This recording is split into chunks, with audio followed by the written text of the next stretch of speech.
want them to cut me out.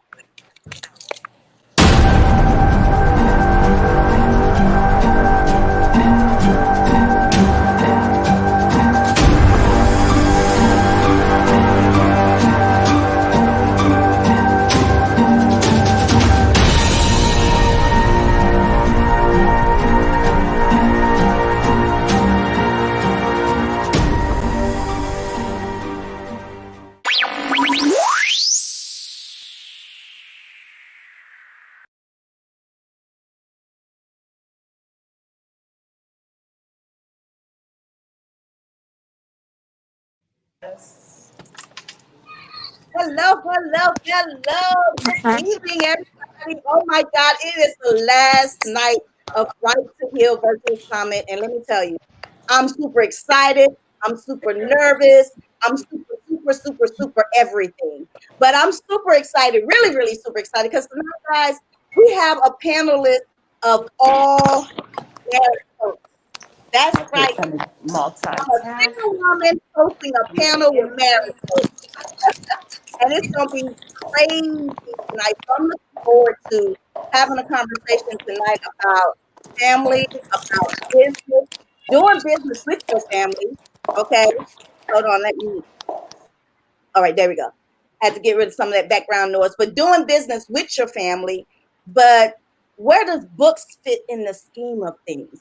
So stay tuned. We're going to have an amazing conversation. We have some great married couples here that really, really love each other. I mean, this one couple came in blowing kisses at each other.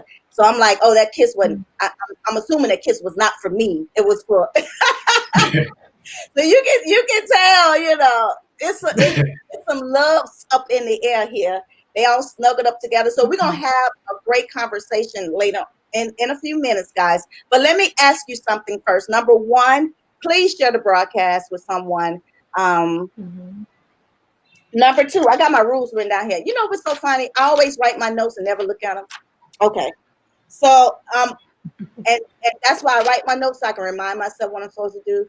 So I'm going to start this broadcast like I've started the whole Right to Heal Summit. I'm going to start by reading a scripture, the scripture that is really dedicated to me being able to get through this whole pandemic thing.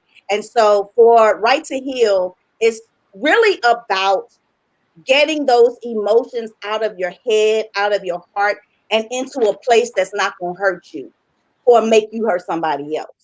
And so one of the scriptures that I want to read tonight over the summit is Psalms 23. I've read this on Monday night. I read it last night, and I'm going to read it again tonight. Psalms 23. Now, I'm going to say some words that's a little different than your Bible might say, because this is from the Sefer.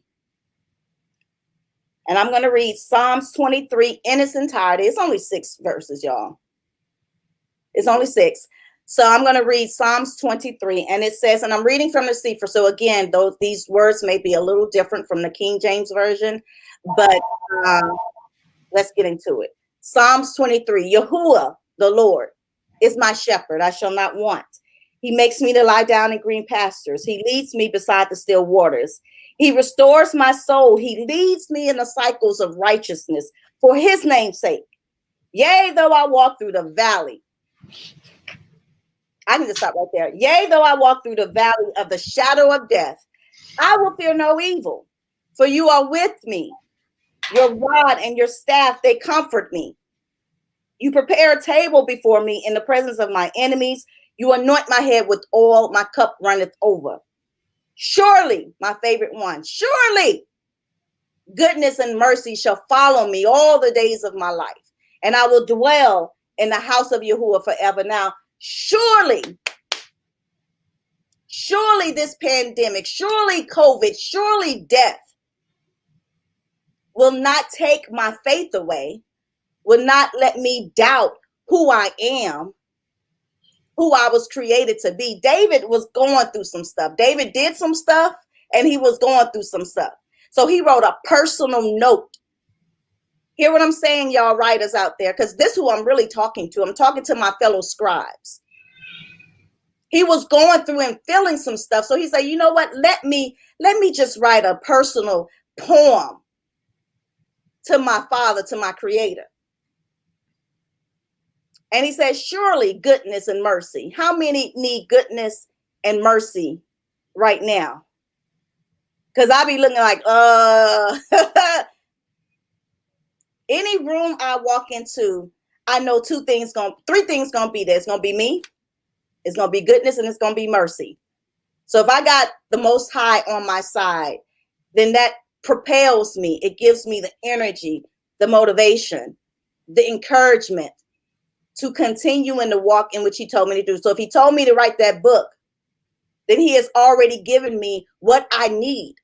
He's given me the publisher, which is me. He's given me the writer, which is me. He's given me the graphic designer to do my book, which I do that too. Everything I need, he gives it to me. Why? Because he's my shepherd. And everywhere I go, even if I make the wrong turn, he ain't gonna let me stay in that wrong turn. So, all right, that's all I got. All right, so I'm going to turn it over to my co-host. Look, I've been talking for how many? 10 minutes? I ain't even say who my co-host is. I ain't even tell you who my name is. So apparently, my name don't matter. It ain't even about me. It ain't about me. It really is about my scribes, my fellow scribes. So we do have games tonight. You guys joined us for the last 2 nights, guys. We had so much fun with the games. Congratulations to all of the winners who won Starbucks card. I gave away a book writing template. And tonight is going to be the big to-do, ta-ha, to-woo, the woo woo that I'm giving away. And please do not tag Coach Danielle Winningham. Do not tell her that I'm giving away this gift because she going to get me. So don't tell my coach, y'all. Remember, we friends. We friends, right? So tonight, guys, I'm going to reveal to you what the prize that I'm giving away is going to be our signature self-publishing toolkit. All this week, we were talking about what it takes really to self-publish your book. And there's a lot of self-publishers out here that are publishing their books, but they're not making money from it. And self-publishing allows us, one, to get into the industry much quicker than going through a traditional publisher. But we control the royalties, the sales, and all of that stuff. But if we don't know how, boo-boo, that stale book just going to sit on Amazon not making no money. So I'm going to help you out. Only one, y'all, because this is a $1,500 value product. And I can't believe I'm giving it away for free. But I am going to do that because I'm just that intentional about finding stories that matter. J Publishing House, we publish stories that heal, not just the writer, but those who read it, those who are on my staff. It heals everyone that it touches. And those are the types of stories that we're looking for. And I know you have them because the statistics say 9 out of 10 people want to write a book but never do. 9 out of 10? So only one person out of 10 people is going to write a book. Well, who's going to tell the generation after us what happened in this pandemic, how we survived, what happened, you know what I'm saying? How 44, 45, what, I don't even know his name. I'm not even going to say his name. But y'all, like how he got COVID. Ain't nobody going to write that down. That's historical moment, y'all. Write it. Tell the story so that we still go back to the Bible to this day. And there's all kinds of book genres in the Bible. We talked about it on Monday night, right? We got Song of Solomon. That's a romantic novel right there. Poetry. That's Psalms and Proverbs. We go back to the Bible even to this day to get encouragement, to learn about our culture, to learn about history, because those scribes decide to write and document it. So that's what I want. I want some documentation. And so to help you with that journey, hey, Cindy, thank you for joining us.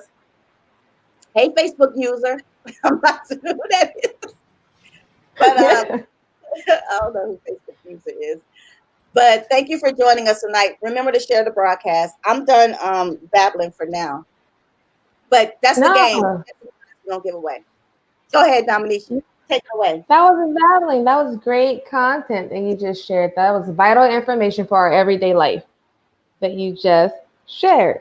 And people need to know that because those are fun facts. Let me tell y'all something about Dominisha. Dominisha, first of all, she's my right hand and my left hand, front and back. She ain't gonna ever disagree with me. If I can be wrong, she's like, "Girl, that was beautiful." I can be. No. When I tell you she got my back, she got my back. Now she'll probably tell me, when everybody go home, she's like, "All right, then." So what I kind of missed was, but in front of y'all, she got my back. She ain't gonna say, "All right, go ahead." I'm sorry. That's how it's supposed to be, right? Exactly. Have it front, back, side, everything. Exactly. I got it first. I want to first thank everyone for joining us tonight. We are concluding our 4th edition of the Right to Heal Virtual Summit, and we are concluding again with the but we are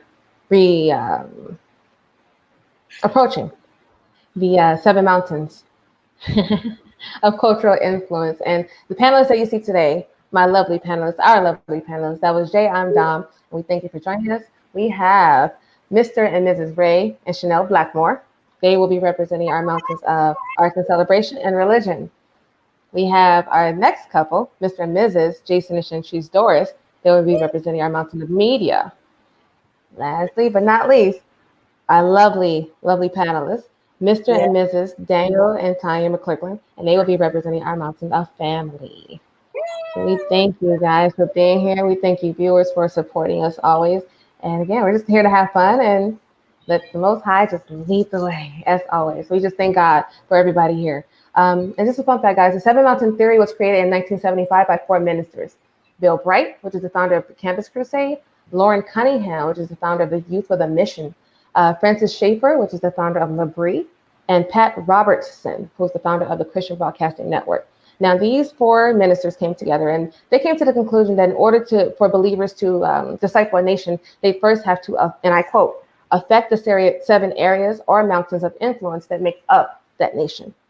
So we're here to let you guys know that even though you represent a particular mountain in your everyday life, in your everyday walk, you can use the information that is within you, that is housed within you, to generate a good story, to generate business, to generate that is your call to do, because we're all created with a purpose. And as Jay said, our wealth lies within us, from our struggle to our pain, to our doubt, to our trial, to even the many successes that we have.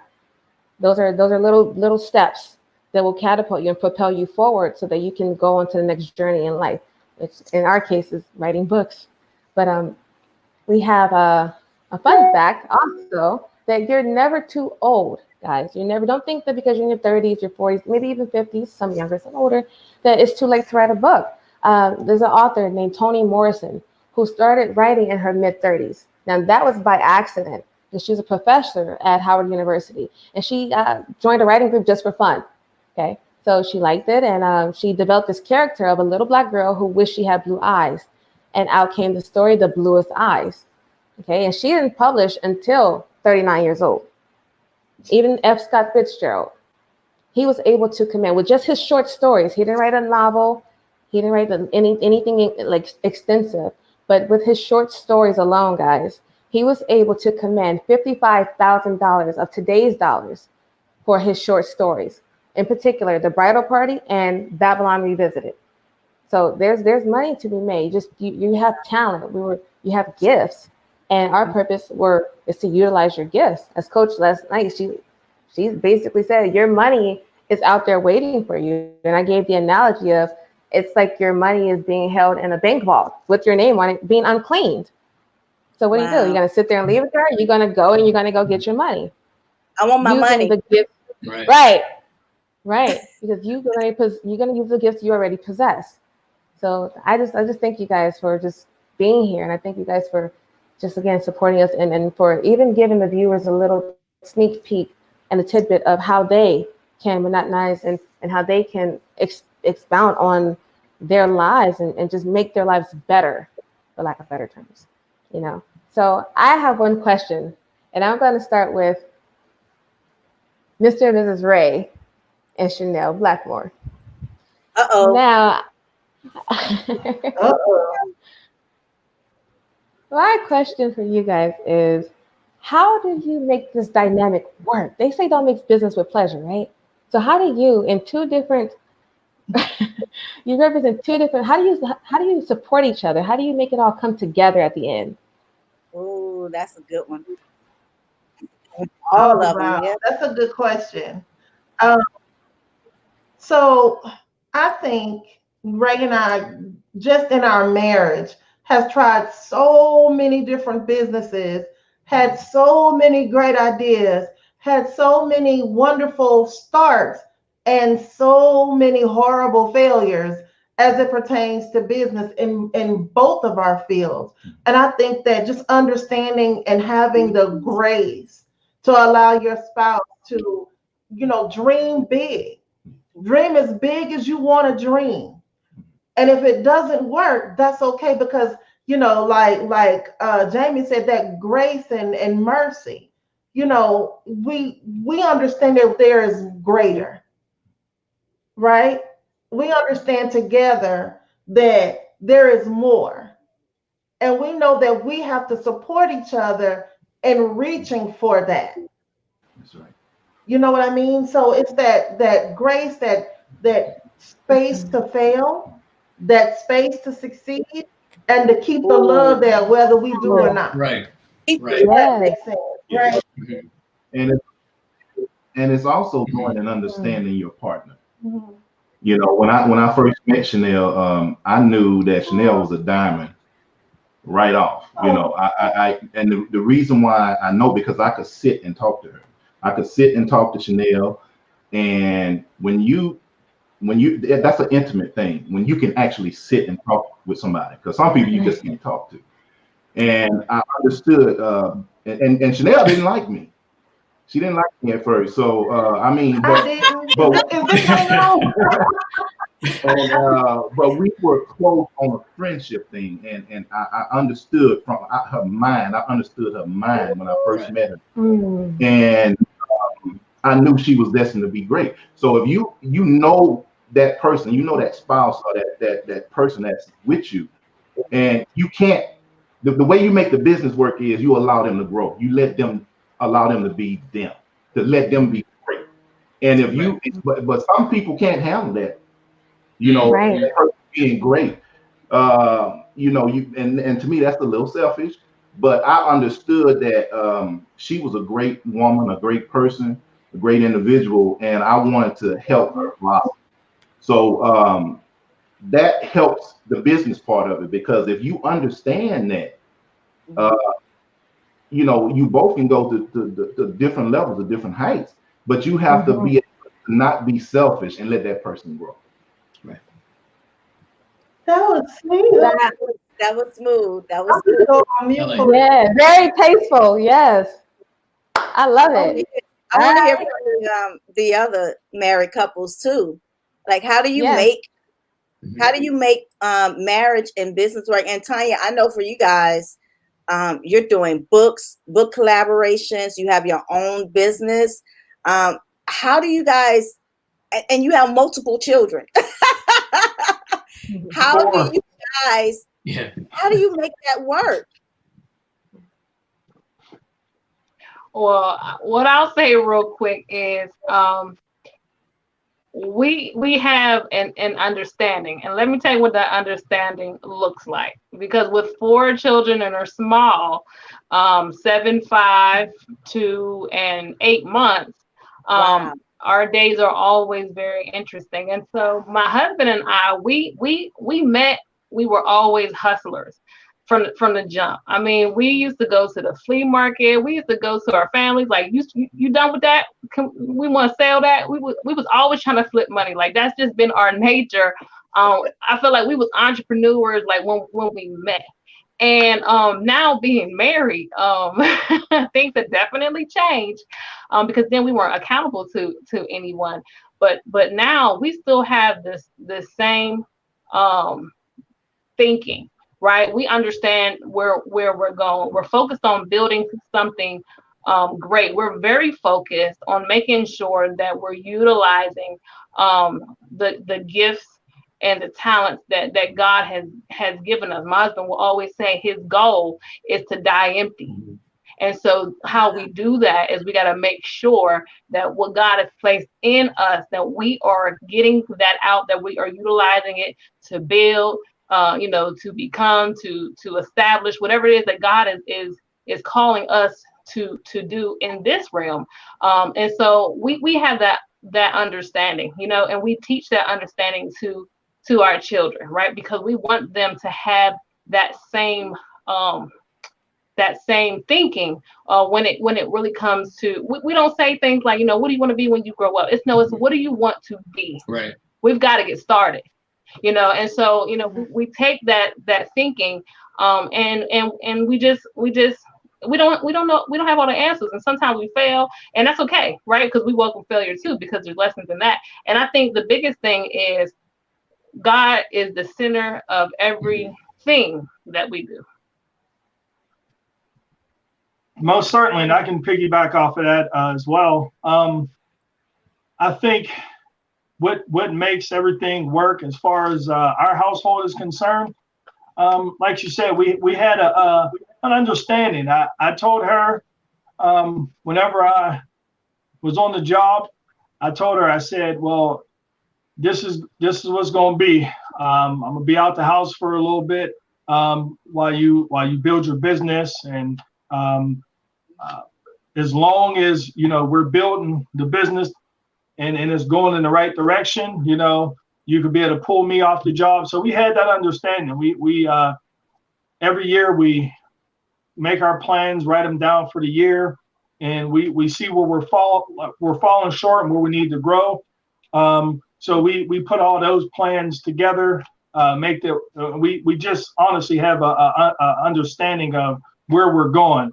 So with that being said, the business and marriage works because we communicate. So we make sure we have a clear understanding where our goals are, so we don't lose sight of things. So we keep that in our perspective, so we can't fail on that part. But as far as the kids go, we include them because they're not our future, they're our present. So I wish I had parents like us growing up that'll teach us here and now. So I didn't have that growing up. So to have that, I think we're setting them on a great path. So literally the sky's the limit. So we don't limit our children.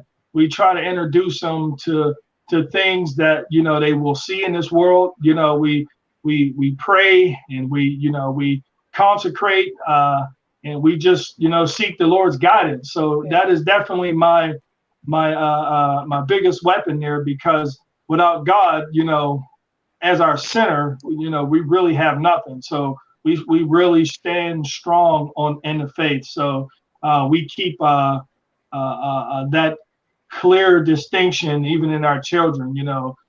So our children, are watching like TV shows like Minnow, and and they're asking questions about God, and they're asking a lot more questions than to just let the TV consume them, because what day and age we live in, the social media is literally taking our children away. So and it's got their attention like never before. So we try to make sure what's being poured into them is actually healthy. So that's how we make it work. That. Love it. Mm-hmm.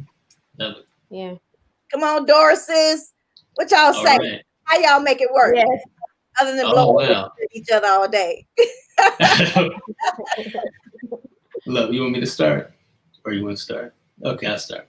Okay, so mainly what it was in the beginning. It's funny how you said that gentleman said that his wife didn't like him in the beginning.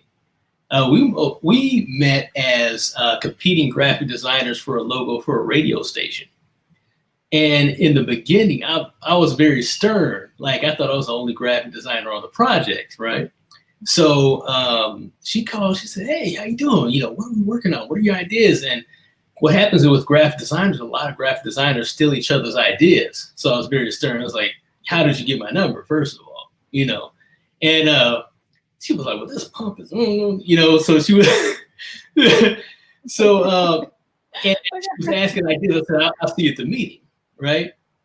But what happened was when we got to the meeting at first, I had my presentation and she had hers, and I just knew I was gonna win. Make a long story short, she won, right?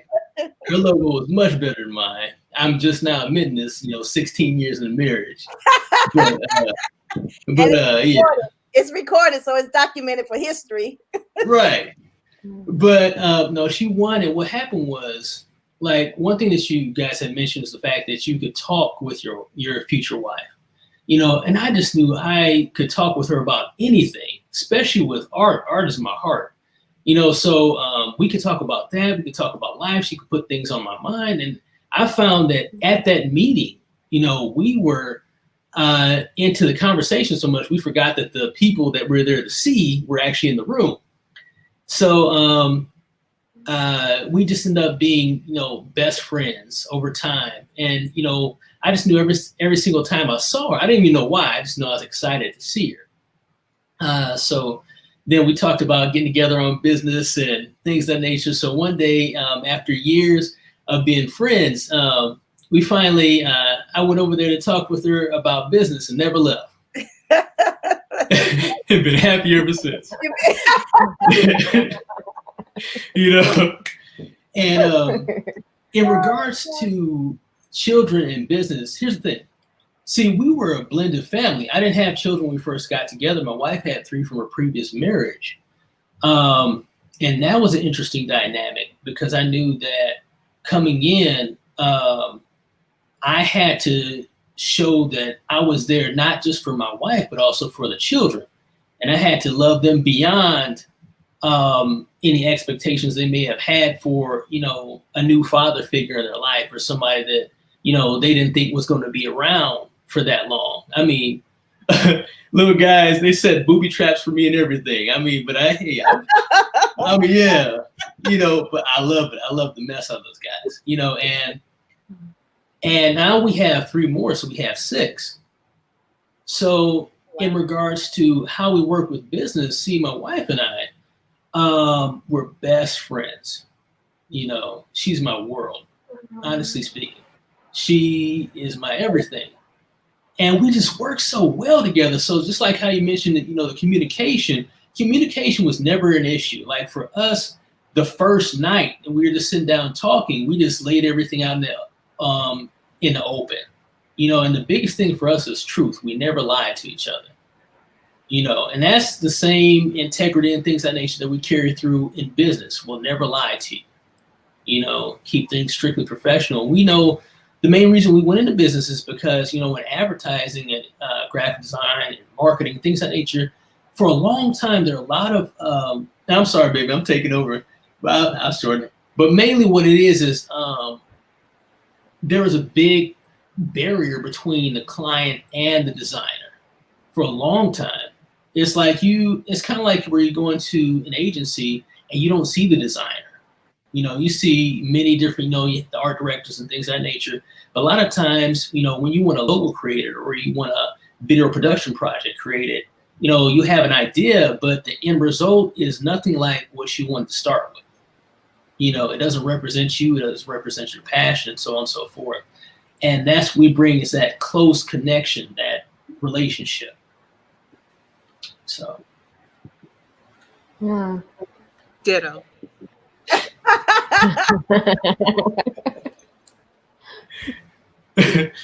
Well, with the kids also, our kids are artists as well. They're little techies. And especially nowadays, with social media, we separate them, even though we are involved in marketing and social media, we separate them from social media and have them actually working on, the applications and things of that nature. So that keeps them busy with what they're creating. And they're becoming entrepreneurs in their own rights, seeing, the up and downs that we go through, but also they're seeing that it's not always, bright days and roses.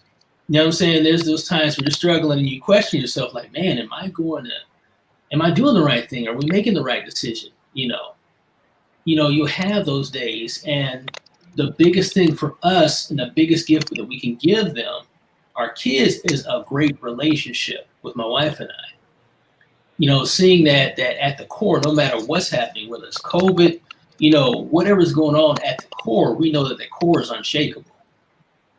And that's all God, you know. So I agree. Jason, I was previously married and I had 3 children. They're grown. So with this 3 set, my grown children laugh because they like, you like had your grandkids. Because they don't want kids. And with these wow, that's interesting though. it is. With these set of children, I realize in my older age, I'm going on 50, that I'm very much patient, and I know my children, I have them on a lease. They're not mine. I've been blessed that they have chosen me to be their mom and Jay, their father. And we communicate in that manner, like we have them on the lease. So we just try to give them everything and all the love they can, because the real world is my pleasure. The real world is scary. I'm at work. That's why I have it muted. And so me and Jason's job is I never forget what my grandmother, and I'm going to stop after this. My grandmother passed away, and she said the best gift you can give your children, Chantrice, is to show them a loving, strong, core relationship in your marriage. And that's what we're doing. Oh, wow. That's amazing. Yeah. But also, I agree with Jay. I kicked that booty at that when we first met. He should have my idea. But you know, that's his loss. Yeah. Right. But hey, I will say this though. I will say this, even though I gave her a hard time. I fell in love with her mind first. That, I mean, her ideas are amazing, and the way that she formulates and conceptualizes things is just amazing to me. So after that, everything else just fell into place, and we felt like we've been loving each other for centuries and lifetimes. So yeah. So I have a question and for I prayed for him, and I gave God my list, and some of the things he add icing and cherries, you know. So I'm blessed. I love you. I love you too. See, this is what be going on. They come on. I love it. I love the story, you know, that you tell. You know, one of the things that, and the reason why I wanted to have a conversation between married couples is because, you know, you can take the dynamic of the man and the woman, but when you add in children in the mix, and then you have to live life, but also provide for them, provide for the family, and you're doing it with your own gifts, doing it with things that you love to do every single day anyway. Mm-hmm. At what point did you decide we're going to write this book, or we're going to build this business, and we're going to keep it in the family? So was that taught to you from your ancestors? Was that taught to you from, you know, hard knocks of life, you know, being homeless? Like what was the mindset? Because, and the reason why I'm asking this is we have, like my family, I've been begging them, and they watching now. So, you know, I ain't scared of none of y'all, but I've been begging them to come into this family business with me. How did you convince each other? How did you make that decision that you were going to do a family business? Was it hard? I mean, somebody help a sister out. What advice can you give me? We came. Oh, go ahead. He just told me this is the deal. I'm gonna open up a business. Support me, or do you support me or not? I was like, you know. I'm good. Because we came in with we came in. It was kind of like we each had certain things that we wanted out of life. Yeah. And we said, this is what I want out of life. Are you okay with this? are you good with this? And we both agreed. And we're like, yeah. You know, so it's just like we just set that foundation very first, you know, long conversation. And then after that, we just built on it, you know, and just went from there. Also entrepreneurs when we met, Mm-hmm. you know, he was doing graphic design. I was doing designs. My best friend owns her own publishing company. My other friend did pottery, you know, so I had my own radio station, a show on the radio station. So I had side gigs. My grandmother taught me this. You know, I get it from my grandmother. She's like, get your own. Don't depend on nobody.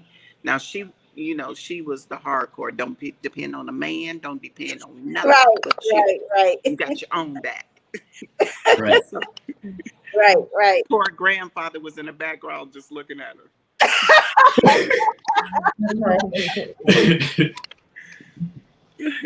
Well, I like to comment. Come on. With Chanel, with Chanel and I, we it wasn't like a sit down and say, okay, we're gonna start this business. We were just already on track to just because we thought, you know, our mindset was so much alike, and it was just automatic. We were gonna do a business because we always talked about generational wealth, leaving something behind for our kids. So it was not like, okay, what business are we gonna do?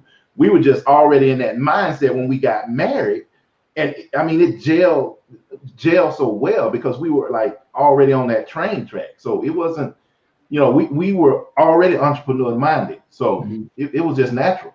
And I just saw my grandparents, you know, not knowing what entrepreneurship was, just knowing that it was a hustle, right? Knowing that, okay, look, the rent is this much, check gonna be this much. What we gonna do? So, you know, it's this inner hustle. I saw it in my grandparents, you know, my grandfather sewed eggs, my grandmother pressed hair, and you know, as a child, you didn't understand that was business. It was like, well, Granny must be good at pressing hair, or Granny good at ironing sheets, or everybody came to Granny because she had a press called head cheese. You know, it was in the community. You know, you see, and it wasn't just my granny. It was the other big mamas. Big mama sold peanuts. Big mama sold peas. But it was this community mindset of, look, what we're getting in these government checks, or what we're getting on these jobs, or these things not making the ends meet. So what do we do in the in between? That was a word at my grandma's house. Oh, wow. Baby, what we gonna do for the in between?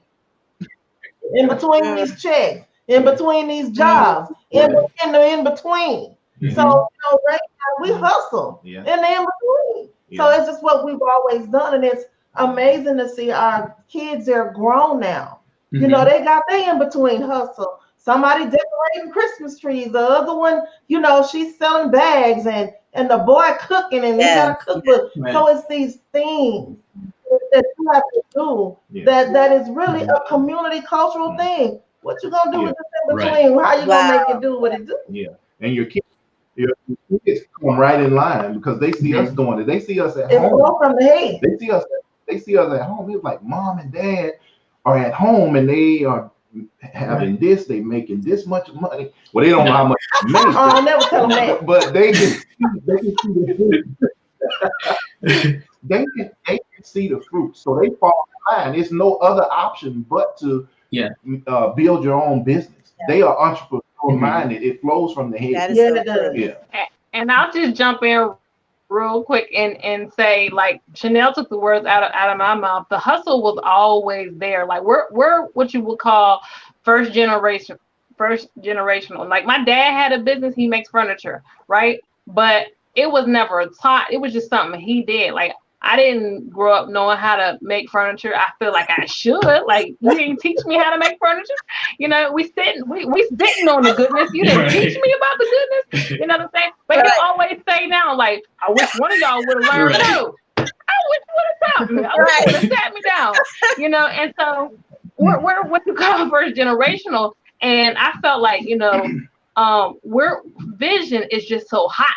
you know, in our home, it distracts. Every time God give us an idea, we just go running to find each other, or, you know, let me tell you what God just showed me, or let me tell you what he had me writing down. You know, let me tell you, let me show you. We be so excited. The excitement is really what keeps us going, right? Because we're always wondering, God, what you got for us next? Or sometimes it's like, whoa, God, slow down. I didn't even get, like, he's just like, don't worry about it. God had to remind me. He said, I'm too rapid for you. I told you to write. Don't worry about how many ideas I give you.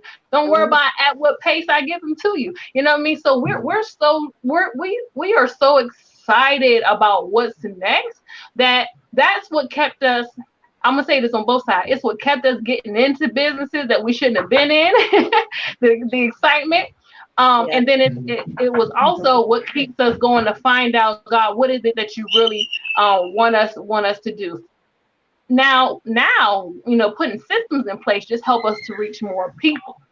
But the hustle to just do something was always there, right? You know, like I remember when we got all these books, right? Yeah. I'll tell the story. We gathered all these books and went to the what's that store? Half price bookstore where you could sell books. We was like, oh, we about to wreck. We about to get, man. How much they give us? Like $5. We was like, what? Oh man, $5. We done gathered all. I mean, it was a lot of books. The resale value was trash. I was like, yo, we left out of there crying, laughing. Like, I cannot believe we thought we didn't even have enough to split lunch. I was like, dang. You know, I guess back then it was like drive through, like you get a burger, I get a burger. That's what we gotta do today. You know what I'm saying? That was before kids, but the hustle was always there. We went to the flea market every weekend. I had a snack wagon where I would take my food stamps and we would go to Sam's Club and I would buy a ton of snacks and I would sell them for 50 cents. And I used that to pay my rent. I used that to go to school. I mean, I took the snack wagon to church. I took the snack wagon. I mean, folks was mad about the snack wagon. They was like, we trying to sell snacks for $1 and here you come rolling in here 50 cents. They ain't buying from me. I'm like, look, this is what I'm gonna do. Tell me what you got.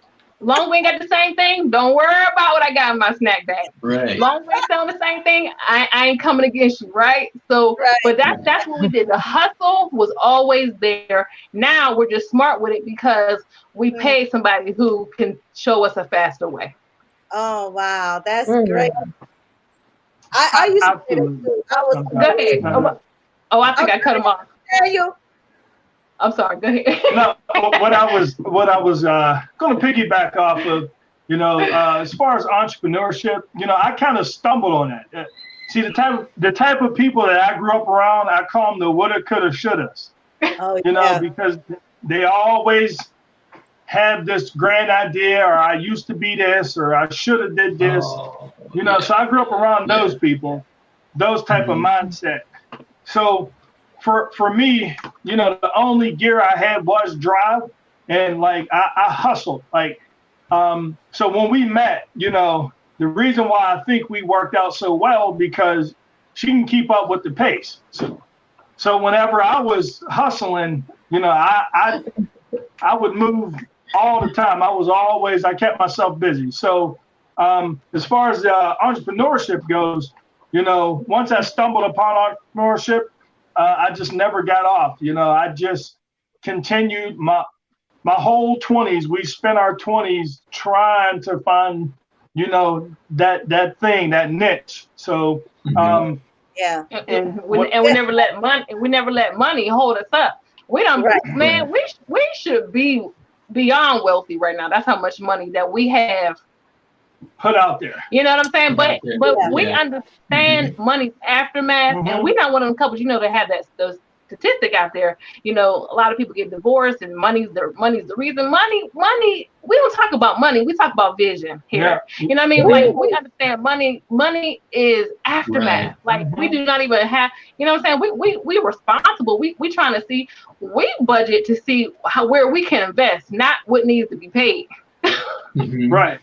Right. We're trying to see what else we got so we can put it somewhere else. Like they gonna get their little piece of change. I'm not worried about you. Right. You know what I'm saying? Right. But that's how we roll. So, and just to jump on there really quick, you know, as far as as far as money goes, you know, we understand that we got to be the ones who direct and tell our money what to do. So that's why we take investment very serious, because honestly, to shorten the time to mastery, you know, you go to the people who know. So that's what we do. So we're not afraid to make an investment, because we need to invest in our own knowledge, because at this point our knowledge is our responsibility. So we really drive that point home. So we don't get afraid of numbers, because it's just a number. You'll hear the most successful people in the world, they were millions of dollars in debt and behind on so much, and then they overcome that. So, you know, just knowing that those stories are out there and they exist, you know, so what I'm faced with is not a big deal in a sense. Now, I ain't gonna say we don't, you know, we don't face adversity, but we look at it for an opportunity to learn. So I don't look at how many times I failed. I look at how many times I have to try before I succeed. So, you know, my mindset has definitely shifted. You know, we all have the what I know now stories, but, you know, I'm thankful for the knowledge that we did stumble across due to our failures. And honestly, we learned some of the biggest lessons through failure. So, and now we translate that into our children's lives. We allow our children to know what it is to fail at something. But I always tell them, it's okay to fail, but it's never okay to stay down and give up and throw in the towel. So we really transfer the knowledge that we've learned into our children. So now when my child does become, you know, a man in his 30s, he'll far supersede anything I've ever done. So that's my goal as a parent, just to lead them and point them in the right direction. Hold on, like yeah. See, I know. Yeah, to add on, I think a huge aspect, and I think something we definitely all can agree on, is mindset. The biggest thing I know, for years I worked in the educational realm in digital media production, and I was always entrepreneurial on the side. And also, you know, I learned from my parents. My mom had her own dance academy, and also my dad, you know, he's in real estate, and also he has lawn care and things of that nature, different things he did. And then my grandparents and so on and so forth over the years. But my thing was, you know, always working for institutions, saying, okay, yeah, this is the definite money, but we have the benefits coming in and all those things. But it was always a factor where you're never truly in control of your destiny. You know, there's always a situation where, you know, certain things can be held over you, saying, you know, what about your family? We can take this away from you, or we can take that. You know, so it took, you know, years of getting up that courage to actually go full bore. You know, we had companies on the side and things of that nature, but really just saying, okay, we're going to go full bore with this. It's a scary step. You know, it definitely is a scary step to get out there and say, okay, we don't know where, you know, these funds for the next bills are coming, things of that nature, but we're going to do this. And we're going to go based upon the God-given gifts that we've been given, you know, our passions and, you know, these abilities. So, you know, like you said, imagine managing your money, all those things that came over time, but it's really just taking those steps and saying, okay, no matter what's going to happen, no matter what we go through, we're going to do this together, and we're going to learn and figure this thing out, you know. And I ask a question. I know I'm not the host, but I ask a question. How have you ever thought about the fact that sometimes your God-given gift is different than your passion? That's for anybody? You know, yeah, for anybody.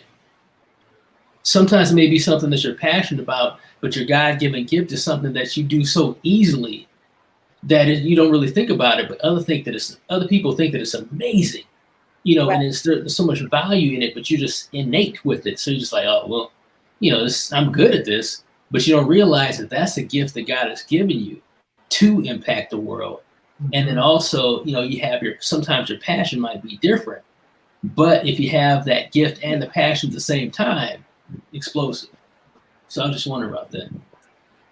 I think that a lot of times, I think a lot of times we get your talents and your skills mixed up with your gift and your anointing, right? Because like for me, I'm great at talking. I'm a great teacher, but my passion is helping women, right? But that gifting, your talent, your skill, because I started talking when I was like in kindergarten. I got all the red marks and F's to prove it, right? But your skills and your talents will always increase to support your passion and your gift. Right. Does that make sense? So as you're walking through, your gift and your passion, that thing that you were created and designed and designated and ordained to do, those skills and that talent from your past, because remember, nothing is wasted in the Most High. No experience, no trial, none of that is wasted. It can always work for your good. And it work towards pushing you to your passion, because your passion and your destiny is connected. And it's only the thing that He called you to do that's going to prosper you. That's where your gifts will make room for you. That's what that means. It's that when that God idea and that God anointing hit and meets with what you're passionate about, prosperity is sure. Right. You can bet money on it. Okay. I would like to add on that. A good friend of mine, he asked me, he's a millionaire too. He asked me, he said, would you rather be passionate or would you rather be driven? I told him I'd rather be driven because I understood that I could drive my passion. I could drive my way to my passion. We could be passionate all day long, but we could sit on it. We don't do anything. But if you're driven, you can drive to your passion. Right. So, I'm pretty sure there's a lot of people out there that's chasing some things that they feel they should be doing, or they're passionate about some things. I'm passionate about network marketing, but my gift of healing is a God-given talent. That's it. Yeah. And it took some people, and a couple of them are here, to show me that. What is?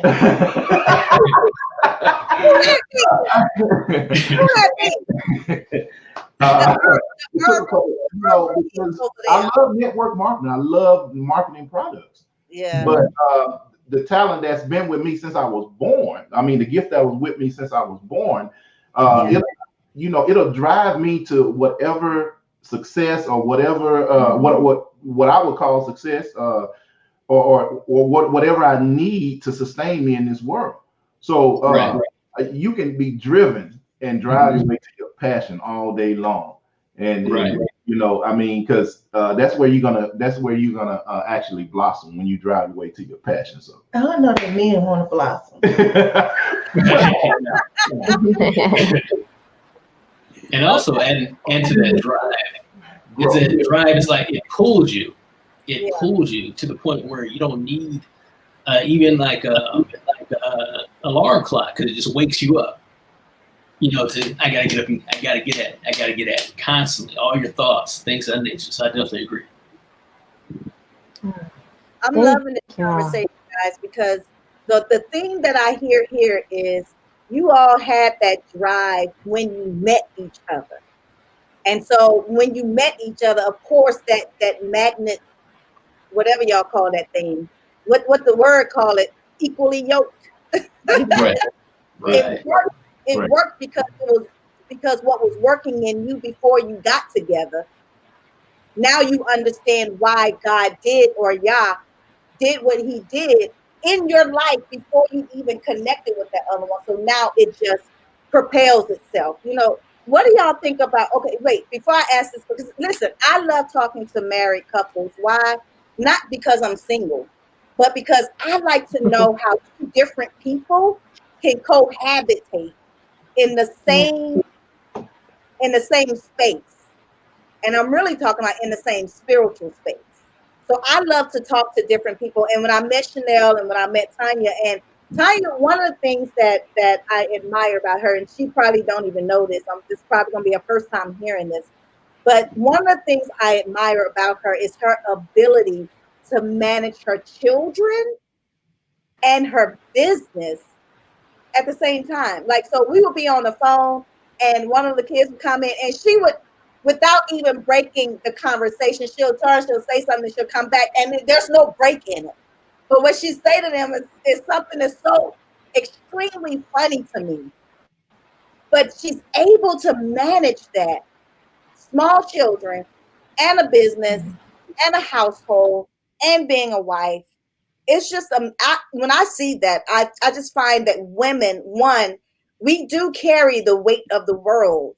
And this is not a woman's bashing. This is not a man bashing show. We're not saying that. But I think that for women, because we are always working, that we don't really take the time to not examine, but appreciate just how badass we are, just how strong we are, just how amazing we are. And so when another woman comes by and give you a compliment, it's hard to take it.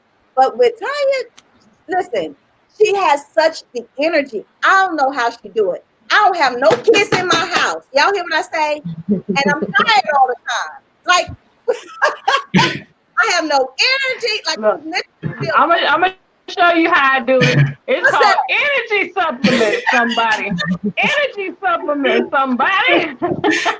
No, I'm just joking.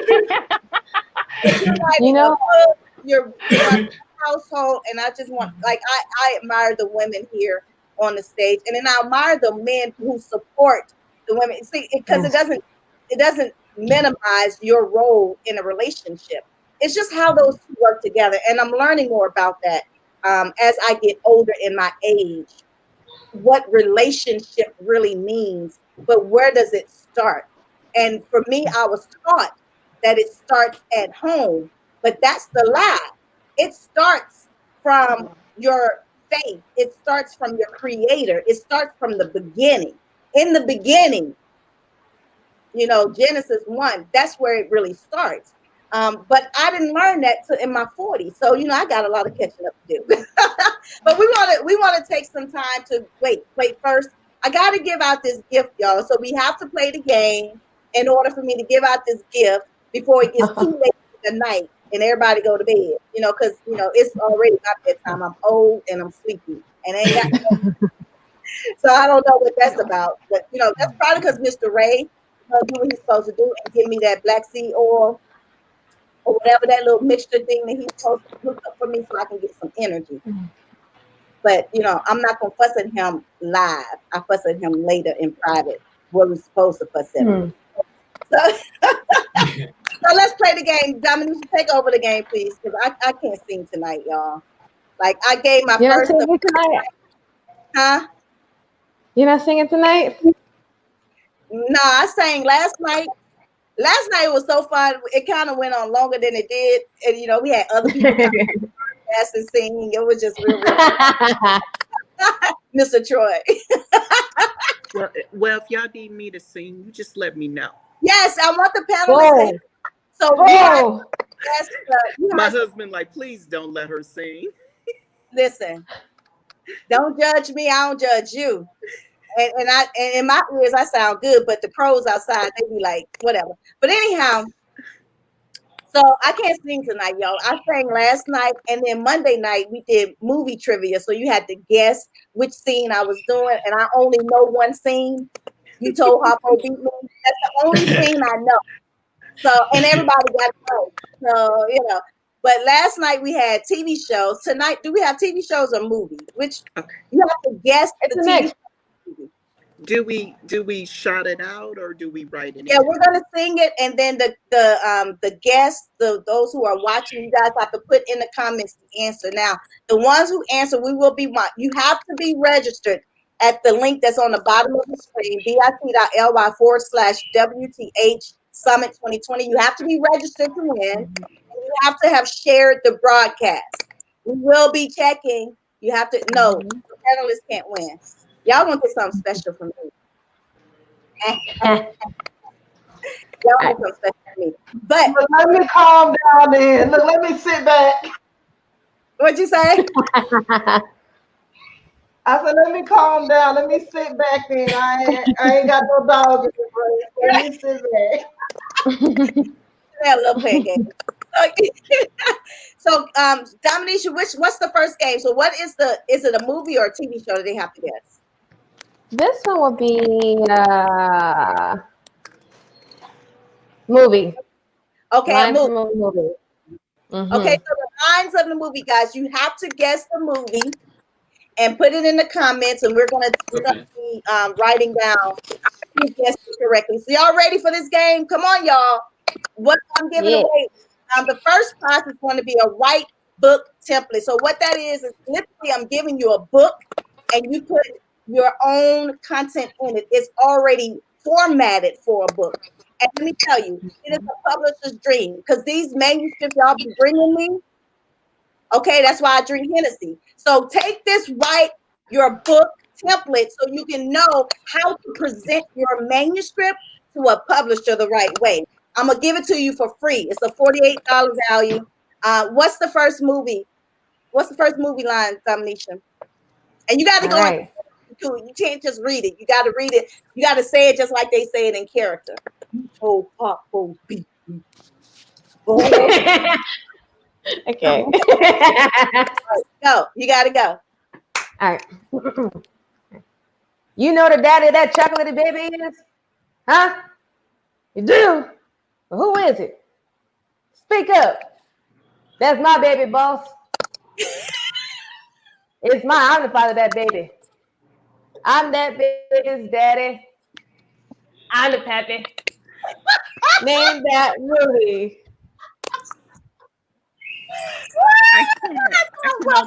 I know the character. What? Anybody know that movie? I know the character. Bernie Mac said it. Bernie Mac said it. But what movie? Let's see. Somebody guessed it. Nope, nobody guessed it. We know.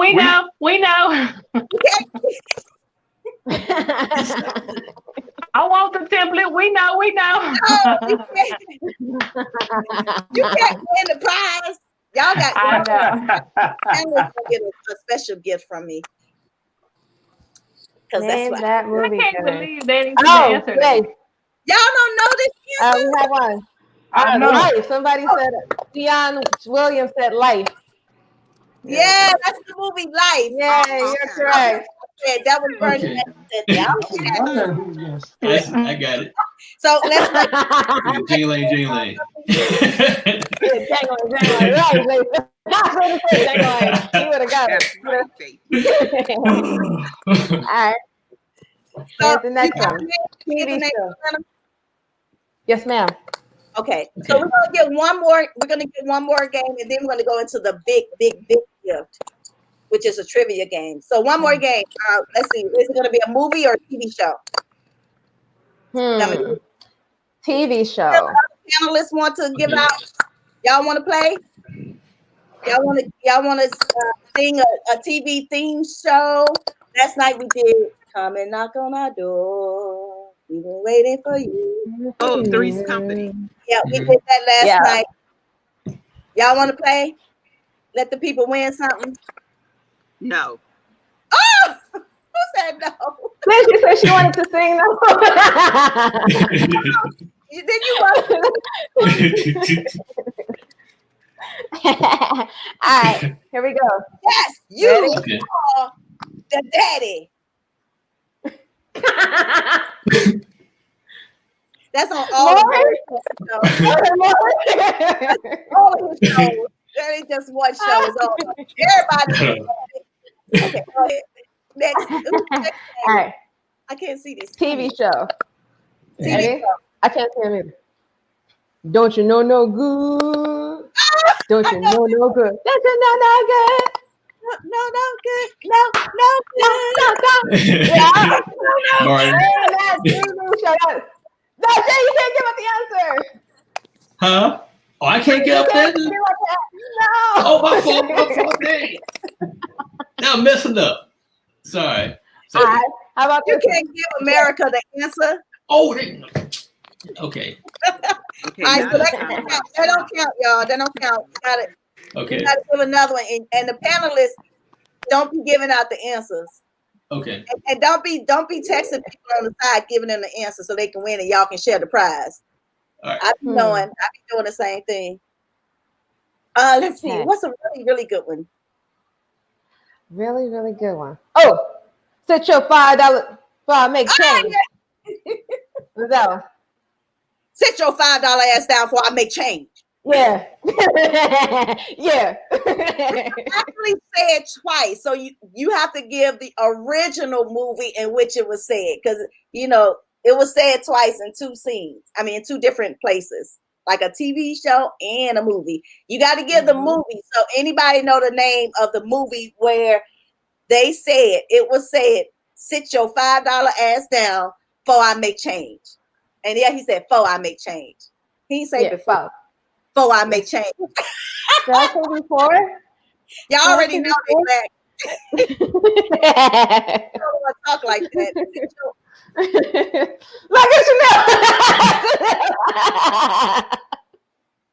I don't know that one. Yeah. Anybody? Right. Chantrice, right. How does Chantrice know? She ain't sleep at all.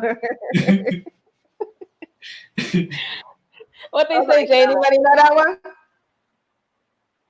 Wait, did we get a winner? No, I don't know. I can't see the comments. It's like somebody said it. Let me check it. Okay. Because I'm not seeing all the comments here. I got one. Amos Israel. Shalom. He said New Jack City. Oh, okay. Yep, that was it. Winner. Write it down for me, please. Yes, sir. We got a winner. Congratulations to all those who are winning. Listen, guys, you have to find a space in your life where you laugh. Laughter is healing. It's medicine to the soul. So if you don't make yourself laugh, hello, somebody, and you keep depending on other people to heal you, then you're going to forever be like behind or forever be searching for that thing in life. So all that to say is laugh a little, okay? We got another one. I want to do a song this time, y'all. We got to sing a song. Let's do a TV theme song. A TV theme song. This is the last one. And as a matter of fact, whoever guessed this theme song, you will be the winner of the self-publishing toolkit valued at $1,500. And all it has is all of the resources, all of the tools, everything I use to build a full service publishing company. I'm going to release it over to you as a self-publisher, how to upload on Amazon, what other platforms you should upload on that's not Amazon. You're going to get all kinds of resources. I said resources and tools because it is a toolkit. I don't know what else to say. It's just jam-packed with all, like everything, just about everything. I ain't giving y'all everything, but just about everything that I used when I was a self-publisher, and I actually built an entire publishing company from it. So you're going to get it. Whoever gets this game, you're going to win our signature self-publishing toolbox that's going to help you make some real money. I'm not talking about making money off a $20 book, but I'm talking about really building a business and providing for your family from this toolkit. So that's my drum roll. What's the TV theme song they have to guess? You gonna sing it? You want to sing it? They Googling. Huh? Can we do a duet? They Googling.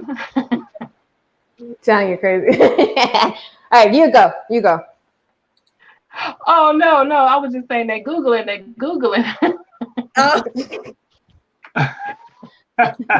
I thought she said, oh. I thought that was a volunteer. Sorry, Tanya. You want to go, Jay, or you want me to go? All right. got What's yeah. No, I don't have one. All right. If you tell me in a chat, I can sing it. All right. Tell me what it is though. And you There know, you go. oh yeah, ooh. A line or a theme, the theme song, because the theme song is that name. Okay. Is it?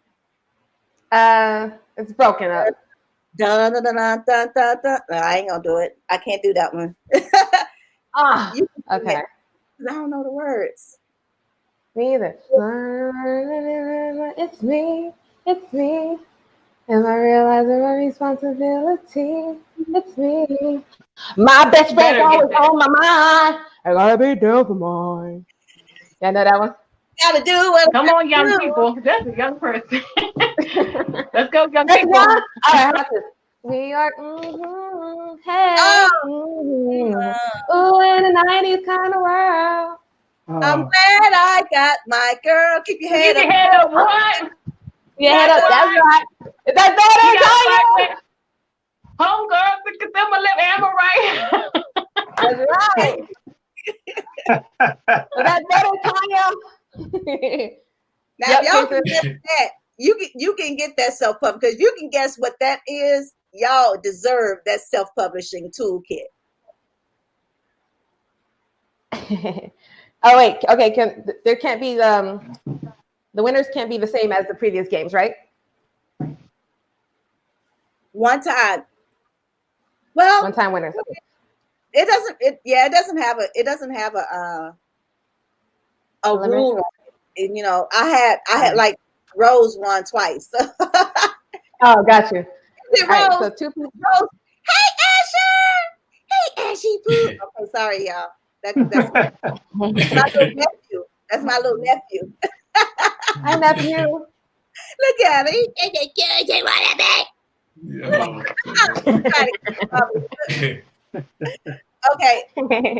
Did we find a winner? Do we have a winner of self-publishing so we can go Somebody home? Somebody answered both songs. Who answered? That was domination. Never mind. No, wait. No. No, but Jason Doris said living single. Yeah, that's in the private chat. Y'all don't win. Y'all can't win. Those are panelists. Oh, okay. I have. I'm trying to get out. No, Jason, you're not gonna win. You're not gonna win self-publishing, but you got Who won? Who? I got two people. The same people. Amaz Israel and Dion Williams. Oh, Dion won. Didn't she win on Monday night too? I gotta find my notes. Or Tuesday night. Whatever. Only one of them self-publishing. Only one of them can get it. So who was the first one to respond? Because I'm only giving out one. Amaz. And then we gotta announce them. And no pressure. Huh? You gotta do a toss-up. Like what you gotta so between the two of them, they have to answer a question, and whoever gets it right first, they get the self-publishing kit. So we got a deal breaker. We need a song for a deal breaker. No, Jay, I got one better. What's that? Check the chat. Uh-oh, y'all. It's getting good. Hold on. Oh, so last night I gave a fun fact, and I told you guys who was the very first scribe on the earth, and he was my favorite one. I think he's my great granddaddy, great uncle. I don't know, but he in that lineage.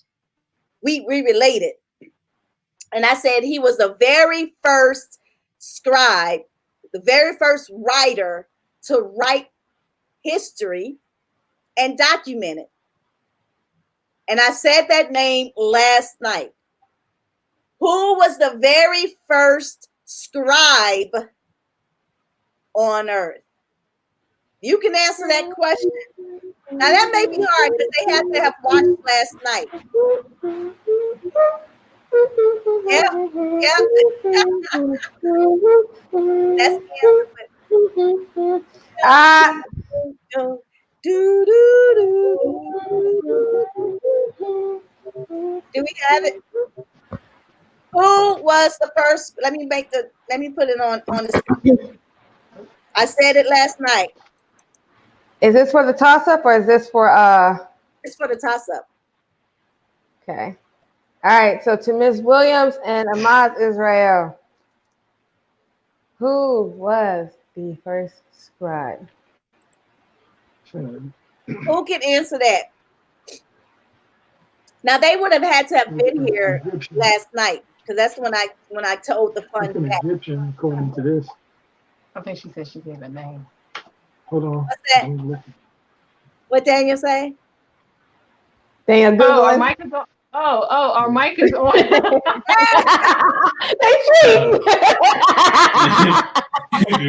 We can't win anyway. We over here trying to figure it out like we about to get something.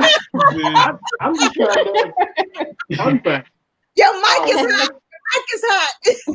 Oh Lord, I'm glad we talking about scribes. What'd he say though? What'd he say? Do you know who it is? He said it was I'm looking it up. An Egyptian. I don't know. According to Google. Not an Egyptian. He Hebrew. He Hebrew like us. Oh. He Hebrew like us. And you know what? It's not in the King James version. It's one of those lost books. Mm-hmm. I gave y'all a hint. It's one of those lost books.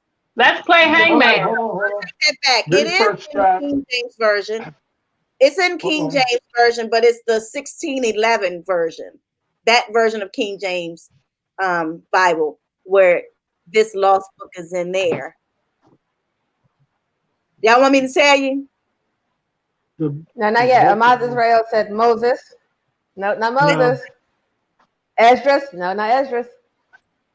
Who said Moses? Ahmad Israel. Enoch. It was Enoch. Enoch was the very first scribe. What's Jamie Brewer? Jamie Brewer answered repeatedly, and I was like, I wasn't. And he said, when she said it was a lost book, the book of Enoch was. Oh yeah, that's right. Yep. It's Enoch. Because I studied that. They want to walk with God. Mm-hmm. To the end, yeah. Yep. He was Enoch was the very first scribe. The angel said, "What I show you, write it down." And there is this there's an actual scripture that says that he was the very first to write it down. There's another scripture that says Adam was the very first buried in the earth. So there's a lot of great little things that you find in books, interesting facts, interesting historical information. Y'all know where I'm going with this because I'm a publisher and I'm a scribe. I love hearing about stories. I can talk about stories all day because I love to write. I love to do what I do, right? And that is what feeds me and my family because I write or I'm always constantly surrounded. So when I read that Enoch was the very first scribe, I'm like, oh my God, it's in my blood. It's literally in my DNA. Guys, when you read about the culture that you come from and you find that your ancestors have some of the same gifts that you have, like it was carried down through years and years of just, your people, your ancestors. And so it was really, really exciting. I said that fun fact last night. And so congratulations. First of all, Jamie already graduated from our self-publishing certification. So he already has the self-publishing toolkit.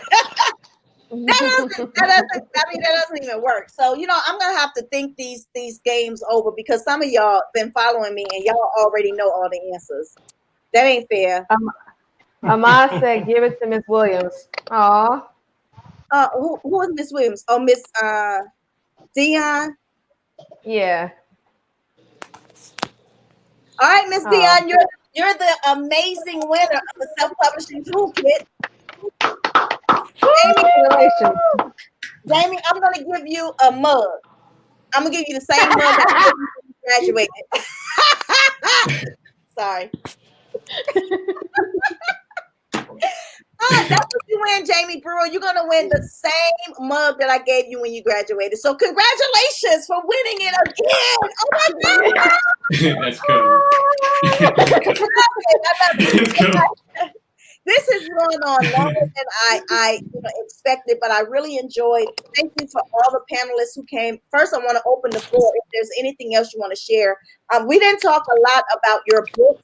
So if you have any books, Tanya, make sure that you give people the link so that they can buy your books.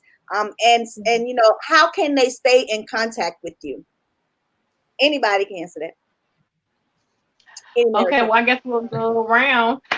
First of all, thank you so much for this opportunity. We do not take it for granted.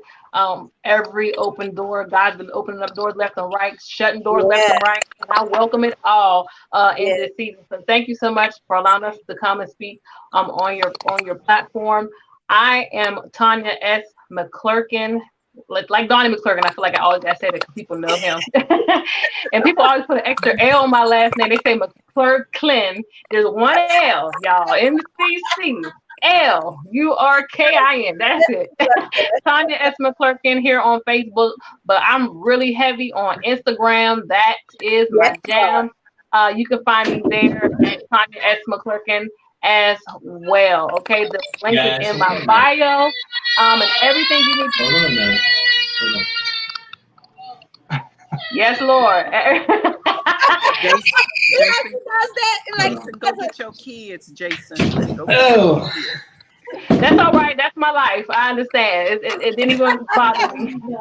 Everything you need to know about me is in the link in my bio. So bit.ly/I am divine.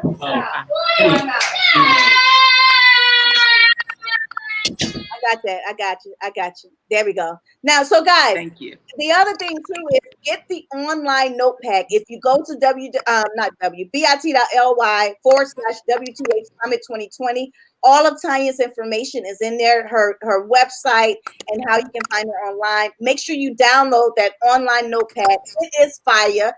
Who creates a notepad that you can type in while you're watching us? Okay, because we dope over here.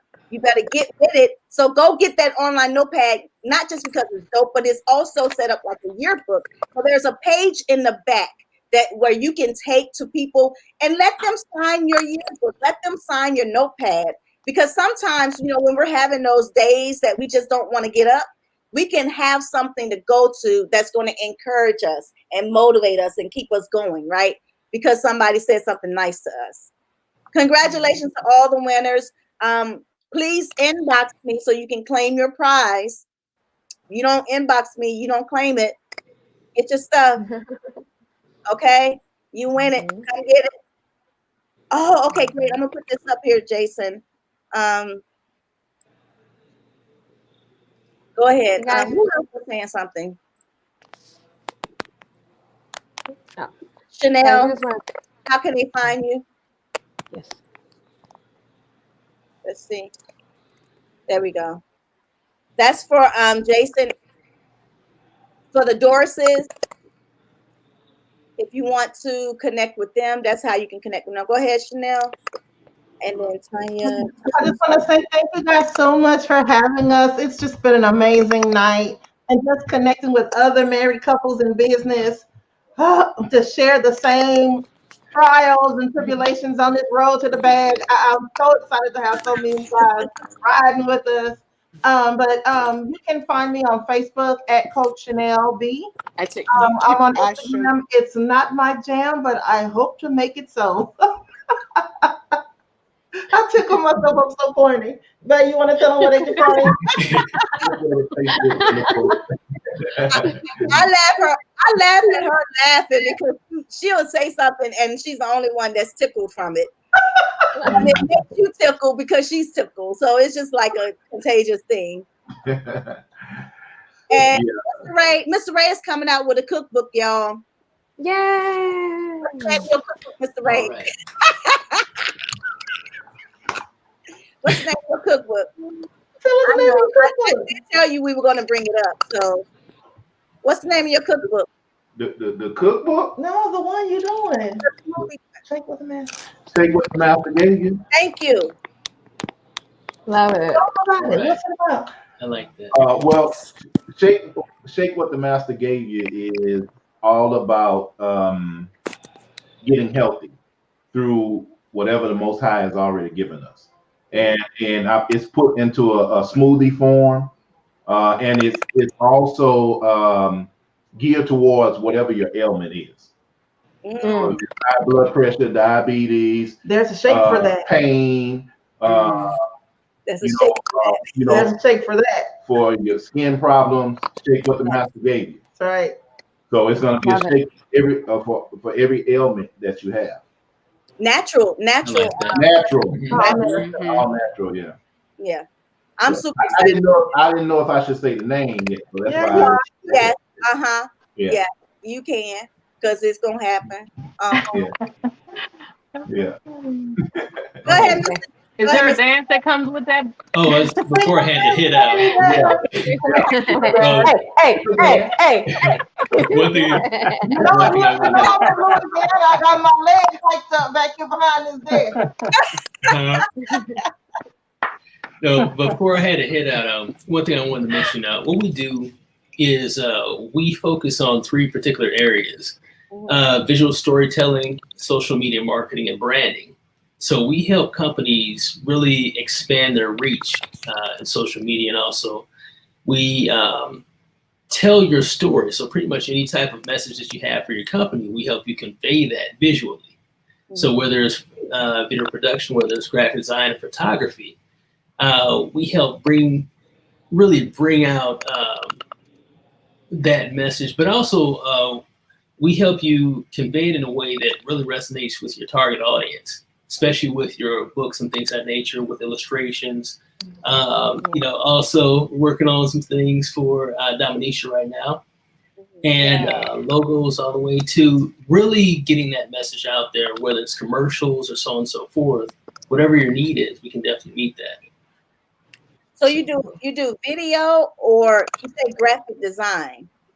Anything that has to deal with telling your visual story. So definitely graphic design, video, and photography. Oh, photography too. Okay, that's dope, y'all. Mm-hmm. So guys, follow the Dorises with your with all that he just said, because I can't even repeat that. That's a tongue twister for me. But it's telling your story visually, and I do want to get with you guys because I definitely have some ideas, especially with this video book that I just launched. I definitely want to connect with other videographers. I have some ideas too, as far as starting our own live stream. I'm really big on just creating what the doors, when you close a door in my face, I'm going to create my own door. And so one of the things that I want to do for my clients is really put them on the screen, on the big screen, but control that. I don't want to be with no network. I want my own network. So I'll definitely be getting with you guys. And so last but definitely not least, Miss Tanya. Oh, you guys already gave your books and things like that, the books in your website. So anybody else, guys, we're going to listen. I'm so sorry for keeping y'all so late. I didn't mean to, but got a little carried away. But thank you guys for coming and sharing with us your family, your business, your books. Any last words? Any words of encouragement for other families, other married couples? Really, I think it was Tanya who said that there's a statistic that married couples break up divorce caused by money, right? So, and you've all came with so many great information on how to keep it tight and true within your marriage. What is the last piece of advice that you want to give to a married couple who are struggling with getting their business off the ground? Let's start with vision. Start with vision. You need vision, because vision isn't just something that we see. Vision gives you access. Vision gives you access. So it's like the open door, it's the fuel. The dream is the car, but we're not worried about the dream, because the things that God has for you already exist. What you've got to practice is the steps that get you to what already exists, and vision gives you that access. And so I would say, if you don't have anything that you're building, don't just make it about money and just having a business. What are we really building, and is it kingdom? Or are we just out here trying to make a dollar? Or are we just out here trying to pass down legacy, right? God needs to be the core. And I don't know what anyone believes, but God needs to be the core of what it is that you are building. If he's not the center, I would say start there. That's real good. That's super. I'm gonna write that down for me. Anyone else y'all want to close out? Domination, you want to close out? Well, I would just say this. If you're a couple in business together, understand that it's room enough for both of you to be great. There is room on the platform for both of you. So whether, like my husband says, whether the wife blossom first or the husband blossom first, but allow that person the room to have the stage. Your turn is coming. It's not a competition. Yeah. The Most High put you together because there was greatness in both of you, and He knew that together you would propel each other. So understanding that and knowing that, each of you are equally great, and the kingdom is big enough for both of you to reach. Oh, that's good. You gotta be up here fighting with your man for the spot, because the Most High say, that the two of you are one. Yeah. So it's room for both of you on the stage. Ain't no competition. Woo! Exactly. That's dope. I love it. Preach. I only have You two better things. say that. There's room. But I do have just two things. I would like to tell the couples to keep money in its proper perspective. That's good. And also that money is not just for you; it's for others, and it's for its purpose. If you lead with that, you'll have more money than you can ever dream of. Yep, it's a tool. It's just a tool. That's one of my affirmations, is that that the money will supply everything I need for me to do my job, for me to do I'm a healer. That's my gift. Money comes to provide me with what I need in order to give to the people. That's real good. Put money in its proper perspective. That's dope. How y'all say it so eloquently? Go ahead. One of the things I always tell my husband is that money's going to come and go. If you have a true gift, that's going to propel you further than you ever can imagine. So money's going to come, regardless. That's going to be there, but that should not be your focus. Focus on your gift. Focus on what you're doing, because if you focus on money, then you're working for your money. Work for your gift. Yeah, and the money will come. Man. Keep that in mind. And to touch back on one of the couples mentioned saying that failure is a good thing. Instead of saying failure, say challenge. Oh, this is a challenge. Okay. You know how we are when we have challenges, especially when you tell us you can't do something. You like, I can't do it. Oh, I'm gonna do it just because you said I can't. yeah. Yeah. So that's how I look at failure. I look at it as challenges. So when something don't, and I'm a perfectionist, I'm a Capricorn. So when I don't get something, I even go to bed, dream about it. Then my husband laughs because I wake up in the middle of the night. I got it. Right. I got it. And then he just look at me, go back to sleep. So I get it. just stay focused and Mhm. pray, and know that your partner in crime has your back. That's all I got to say. Mm-hmm. I love that. I love that. So we thank you. So bringing it back full circle, the McClurkin said basically, don't see the dollar, see the vision first, because the dollar is going to come if you apply your skills and your gifts to the end goal, which is the vision. And the Dorises basically said, don't be a slave to the dollar, right? So in all that you're getting, get the wisdom, get the knowledge, get the understanding. And that's where we have the Blackmores.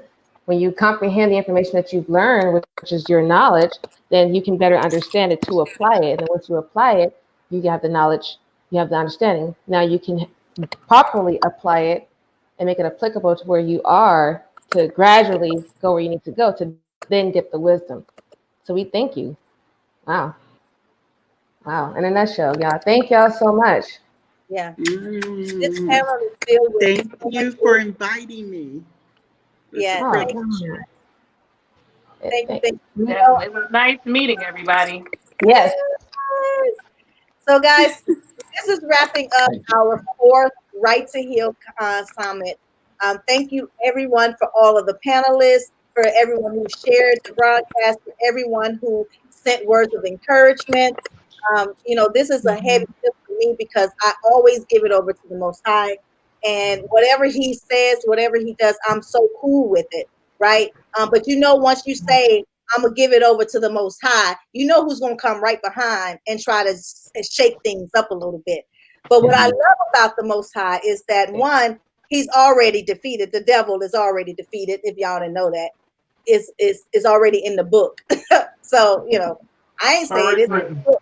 He's already defeated. And so because I know that, I can rejoice when he comes because I already know that my angels got him. So thank you for my angels. Thank you to my my armor bearer. Thank you. I love Dominisha. She knows that. But thank you guys for always supporting me. Thank you guys for always coming. All of the registrants. I have a Right to Heal tribe.